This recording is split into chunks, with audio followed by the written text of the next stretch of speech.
Virginia 1991 cold case solved.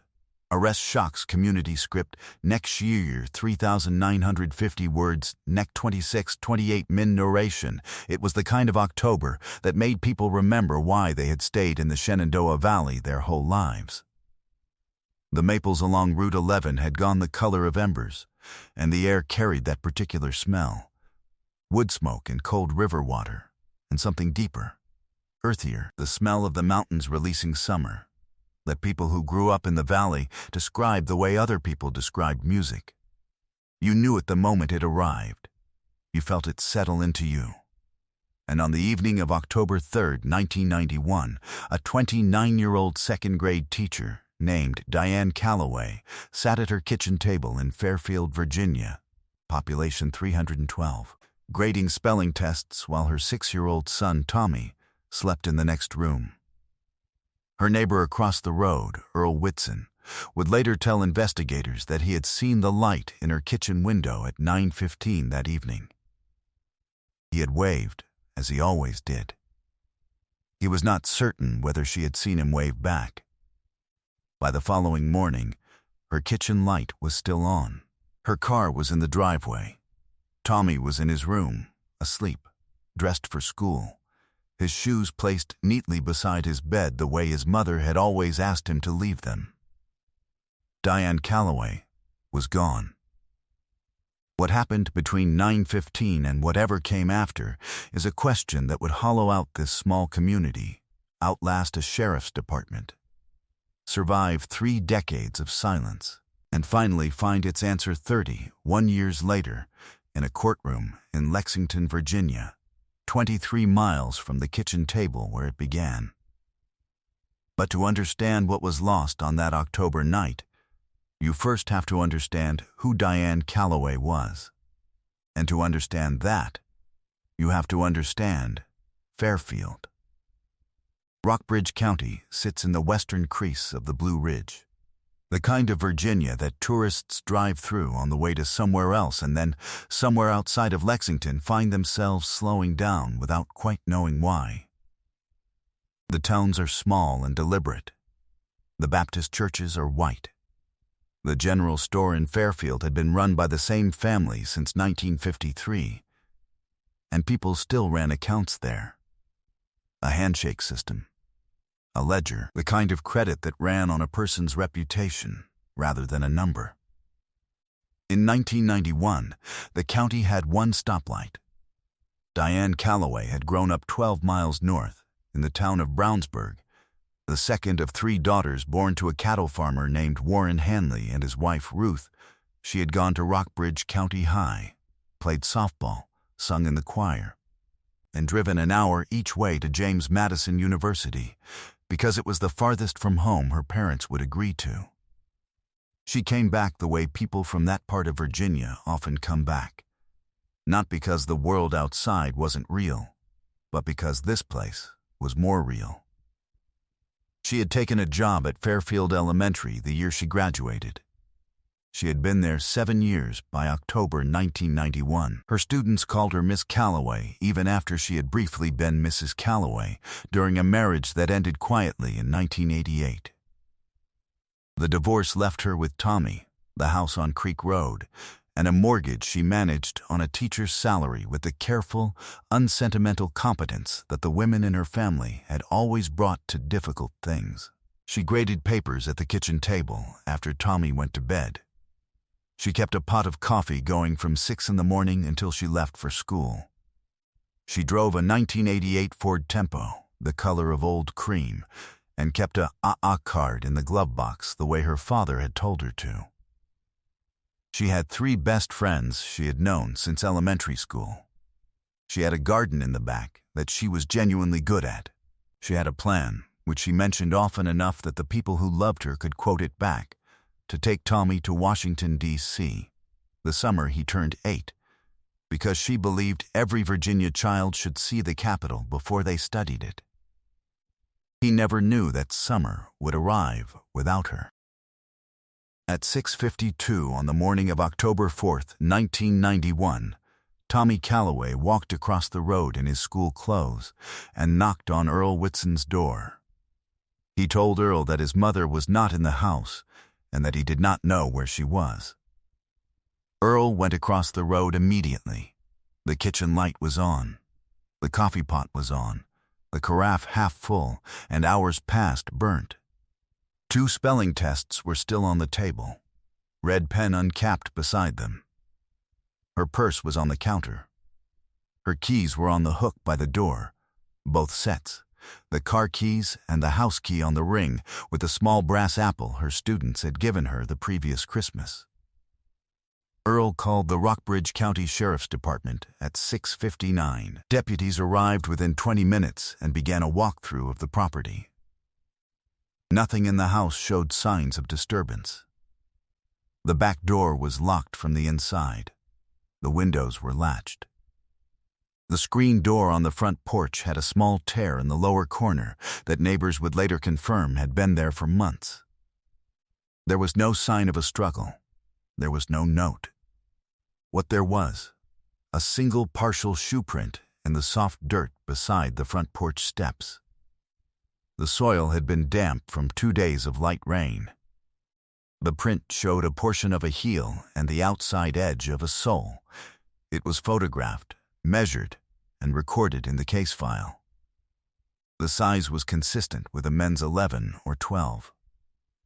By 10 that morning, a search was underway. By noon, Diane's 3 closest friends had arrived at the house, and one of them, a woman named Sandra Pruitt, whose husband happened to be a Rockbridge County deputy, had taken Tommy to stay with her family.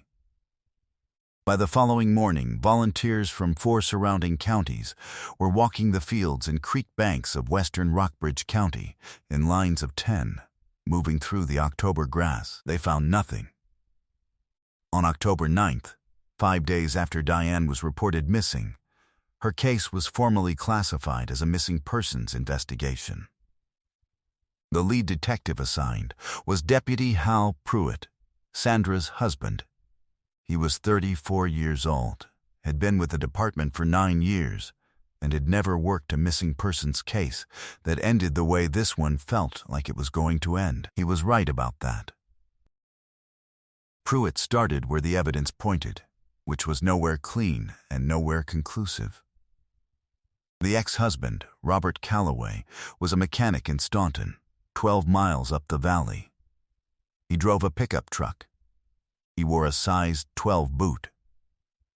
Pruitt spent 3 weeks on Robert Calloway, pulling his phone records, interviewing his co-workers, confirming his whereabouts on the evening of October 3rd. Robert had been at a Union Hall meeting in Waynesboro until 9:45 that night. 6 men confirmed it. 2 of them were off-duty law enforcement. That door closed. The second person of interest was a man Pruitt described in his notes only as a male acquaintance who had shown what the notes called inappropriate interest in Diane over the previous school year. His name was redacted from the public case file for decades. He drove a vehicle matching a description given by a motorist who reported seeing an unfamiliar truck parked near Creek Road on the evening of the 3rd. Pruitt interviewed him twice. The man had an alibi, a family dinner in Lexington that 12 people, including a sitting county commissioner, could verify. His shoe size was 9. The institutional failure that would haunt this case for 30 years came in the second week of November, 6 weeks after Diane disappeared. A state police analyst who reviewed the evidence noted that the shoe print recovered from beside the porch steps was consistent with a particular style of work boot manufactured by a company that supplied footwear to industrial and agricultural workers across the region. The analyst recommended widening the canvas to include men with employment connections to Diane's property or school. The Rockbridge County Sheriff at the time, a man named Gerald Oates, who was 9 months from retirement, declined to authorize the additional personnel costs.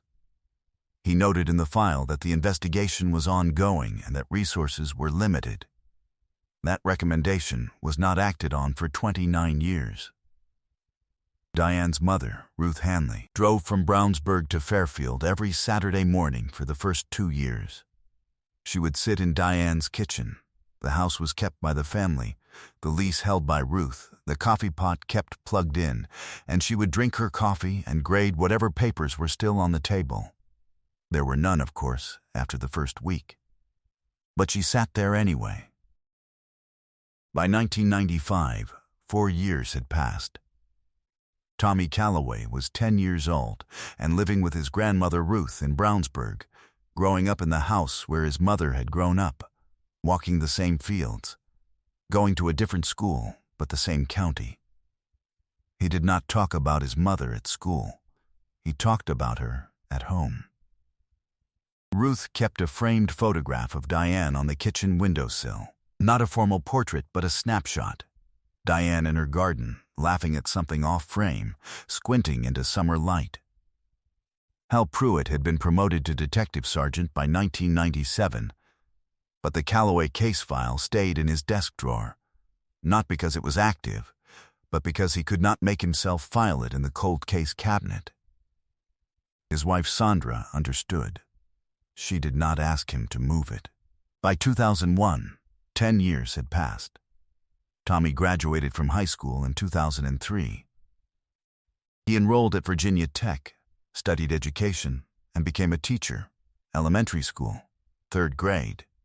A fact that people in Rockbridge County who knew the family absorbed with the particular, wordless weight that communities reserve for the things they cannot quite explain. The case was formally transferred to the Cold Case Unit of the Virginia State Police in 2004, 13 years after Diane disappeared. Pruitt, by then the department's chief of detectives, spent 2 full days with the state investigators, walking them through everything. He told them about the shoe print. He told them about the 1991 recommendation that had not been followed. He told them about a detail that had stayed with him since the original investigation. Something small. Something that had never quite fit. During the canvass of Diane's neighbors in October 1991, a man named Dennis Varner, who owned a small equipment repair shop on Route 39 about 1.5 miles from Creek Road, had mentioned in passing that he had seen a light in Diane's backyard on the evening of October 3rd. Not her kitchen window, her backyard. The rear of the property, near the tree line. He had thought it was a flashlight. He had thought nothing of it at the time. It had been noted in a supplemental report and then, as far as Pruitt could determine, never followed up on. Pruitt had driven past Dennis Varner's shop many times over the years. He had never stopped. Every case we cover represents weeks of research, original case records, and the kind of time that a story like this deserves. If this work matters to you, hit like, subscribe, and drop a comment telling us where you're watching from. It means everything. Now, let's get back to Diane. In the spring of 2020, the Virginia State Police Cold Case Unit submitted a request to the Department of Forensic Science to reprocess the original evidence collected from the Calloway property in October 1991. The technology that made this possible had not existed when Diane disappeared. A process called touch DNA analysis, which can extract a genetic profile from the trace skin cells left behind when a person simply handles an object without any blood or saliva required. The technique had only become reliably usable for cold case reprocessing in the mid-2010s. It works by chemically isolating the microscopic cellular residue that human hands deposit on surfaces. A door frame, a porch railing, a screen. The request covered, among other items, the torn screen door panel from Diane's front porch. The panel had been in the evidence locker at the Rockbridge County Sheriff's Office since October 5, 1991. 29 years in the dark. On a Thursday afternoon in August 2020, a forensic scientist at the DF's lab in Richmond contacted Special Agent Patricia Nguyen of the Cold Case Unit. She had a result.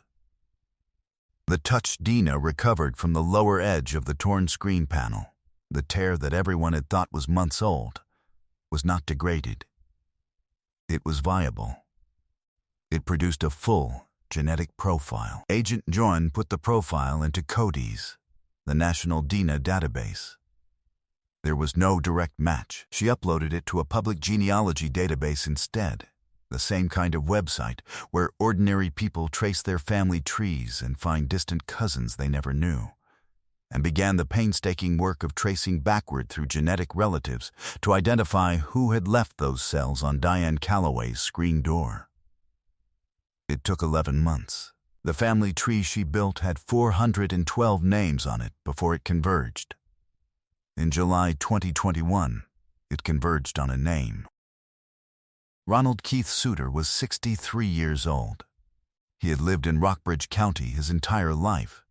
He had run an equipment repair shop on Route 39 for 31 years. He had served on the Fairfield Volunteer Fire Department for 22 years, retiring in 2015 with a commendation framed on his office wall. He had been, in October 1991, the man who mentioned a light in Diane Calloway's backyard to canvassing officers. He had told them he had thought nothing of it at the time. His shoe size was 11.5.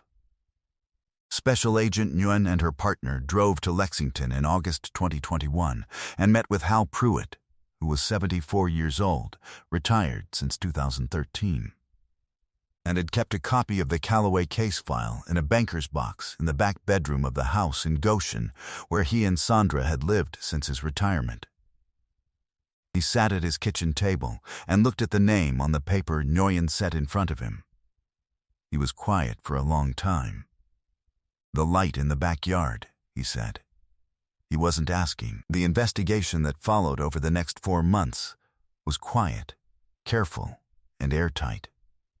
A search warrant for Suter's property was executed in September 2021. In a crawl space beneath the equipment shop, beneath a false floor that had been laid sometime in the early 1990s, investigators found items belonging to Diane Calloway, her teacher's gradebook, spiral-bound and water-damaged, but legible, her AA card, a single photograph, the snapshot from the kitchen windowsill, Diane in the garden, laughing, squinting into summer light. The original was still in Ruth Hanley's kitchen. This was a copy. Suter had made a copy.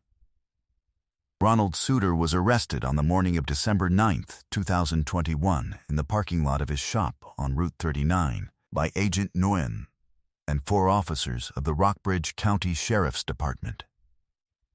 He did not resist. He did not speak. He was placed in handcuffs 31 years, 2 months, and 5 days after Diane Calloway's kitchen light was found burning in the empty house at 6:52 in the morning. The community of Fairfield, Virginia received the news the way communities receive the worst kind of news, not with explosion, but with a long, terrible exhale. Ronald Suter had driven in the Ruritan Club's Christmas parade. He had fixed people's tractors on a handshake when they couldn't pay right away. He had stood at the edges of the volunteer search in October 1991 and helped call Diane's name across the creek banks. People remembered this. They could not stop remembering it. A woman who had known him for 40 years told the Lexington Gazette that she had once left her spare house key with him when she went to visit her sister in Roanoke. She said she did not know what to do with that information. She said she thought she would never know what to do with it. In March 2022, Ronald Suter entered a guilty plea to first-degree murder in Rockbridge County Circuit Court. He was sentenced to life in prison without the possibility of parole.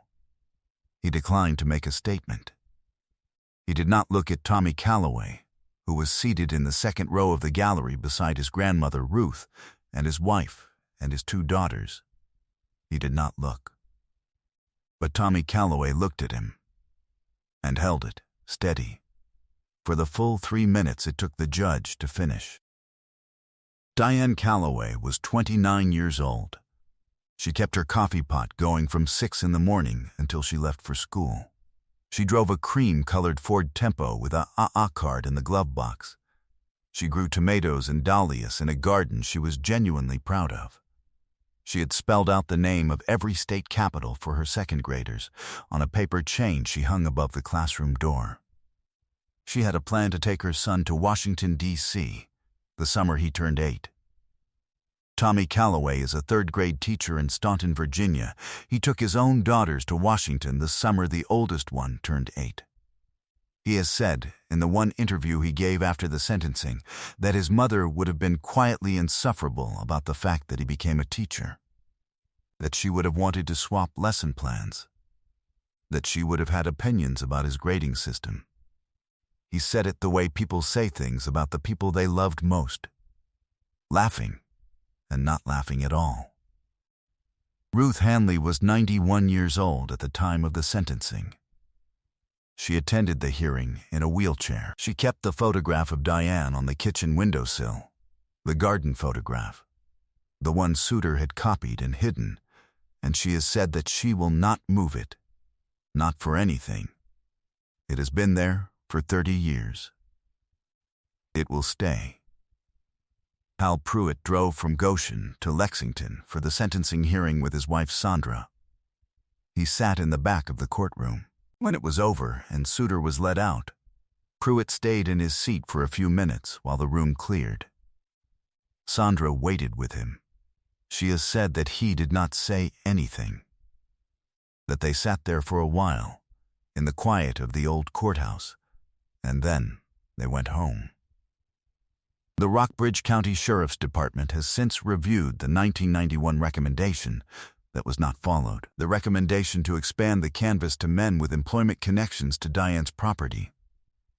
They have used the Calloway case as a training example in cold case review procedures, specifically around the documentation and follow-through of supplemental witness reports. It is a small change. It arrives too late. But somewhere in that change is a lesson that belongs to Diane Calloway, paid for at a price no one should ever have to pay. What do you do with the knowledge that someone trusted attended the search for the person they had harmed? That a community's kindness was used as cover for 31 years? And when you think about Tommy Calloway, 36 years old, a third-grade teacher, holding his daughter's hands in front of the Lincoln Memorial, what does it mean that love carries forward, even when everything else is taken? Leave your thoughts in the comments. These cases belong to all of us who refuse to let the names disappear. Justice found Diane Calloway after 31 years. Stories like hers are why this work matters. If you believe truth is worth pursuing no matter how long it takes, subscribe so you don't miss the next case. More cases are waiting in the description. Thank you for being here.